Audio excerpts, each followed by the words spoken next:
Hi, my name is Kellen Rouse, and I'm starting this vlog to document my progress, hopefully, as I deal with complex post-traumatic stress disorder, or c-PTSD. I was diagnosed with this yesterday, actually, though it was just affirming something that I've long suspected but didn't really have a name for. So complex post-traumatic stress disorder, in lay people's terms, and before I even get started, let me just make it very clear here that I am not an expert in psychology. I'm not a psychologist or a psychiatrist or a therapist or a counselor or anything like that. I'm just a normal person who's trying to figure out my life. I'm sure that you can relate. So anyway, c-PTSD is caused by repeated trauma over generally a long period of time. So people who experienced prolonged child abuse, which is my case, that's what I'm dealing with. People or just have been in high stress, high anxiety situations, high fear situations for long periods of time, whether that's being deployed over and over again in war, being in a domestic abuse situation, being a refugee, living in a war zone. People like that can end up with complex post-traumatic stress disorder.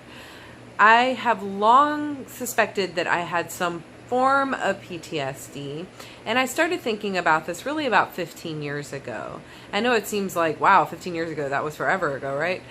Yeah, it was forever ago, but it takes a while for, the psychiatric community to figure things out, because they're people like you and me.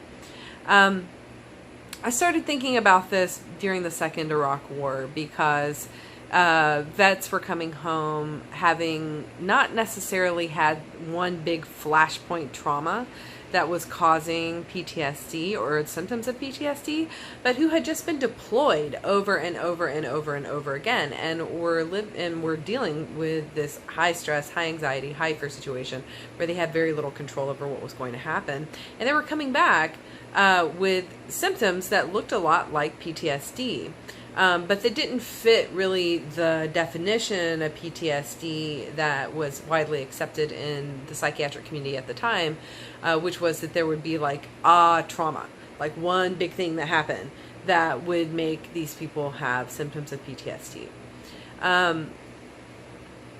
So I started thinking, well, like, okay, if people are thinking that perhaps being in a prolonged state of high anxiety, high stress, high fear, where you feel like you are in danger, where you're forced to be hypervigilant for long periods of time, if that can happen in a war zone and can cause symptoms of PTSD, then couldn't child abuse, which is, again, my personal situation? And the answer, I guess, is yes. People have figured out, yes, in fact, that can cause a form of PTSD. So why is it that I'm wanting to do a vlog? One reason is because I really haven't seen a lot of people discussing c-PTSD. There are some websites out there, but I just want to do something a little more personal. Another reason is because I was just diagnosed with this. I don't even really want to call it a diagnosis. It's more like an affirmation. Like I said, I've known that there was something like this going on for a long time. But I've just been diagnosed with it, and I'm in a place where I'm working with a trauma counselor, and I'm trying to work through it, and I'm hoping that documenting this process might help other people who have similar problems or a similar issue. Also, most of the vloggers I see are very young. They're in their 20s or even in their teens, and I have a hard time relating to them. And it makes sense that people in their teens and in their 20s are the ones who are going to be dominating social media and vlogging and reaching out on social media, because that's when you're trying to figure out who you are. That's when you're trying to figure out what you're about, what your tribe is, who your tribe is, rather, who you can relate to, what you relate to, what you're about. And so, social media is a really natural sort of platform for that. But most of the vloggers that I see who are a little bit older, are doing like mommy blogs or like fix your car blogs or whatever, and not really vlogs about mental health. And so I just want to create a platform where people like me, people who are a little bit older than in their 20s, can discuss this. Although I totally welcome, people in your 20s and in your teens, if you have things to say, please put it in the comments. But I'm 39, so I'm 39 years old, and in 6 weeks I will be 40, and I'm still trying to figure out my life. And there have to be lots and lots of people out there like me, people who are adults, people who have careers, people who have children or are married or divorced or have a mortgage or whatever, who are still struggling with trying to figure yourself out and trying to, be healthy and get to a place where you want to be. Not everyone's figured it out by the time they're 40. Newsflash. Maybe this isn't a newsflash. I don't know. I guess I thought when I was in my 20s, hey man, by the time I'm 40, I'll have it all figured out, right? Not so. So here I am, right on the verge of being 40 years old, and I definitely don't have it figured out. What I do know that I have, though, is c-PTSD.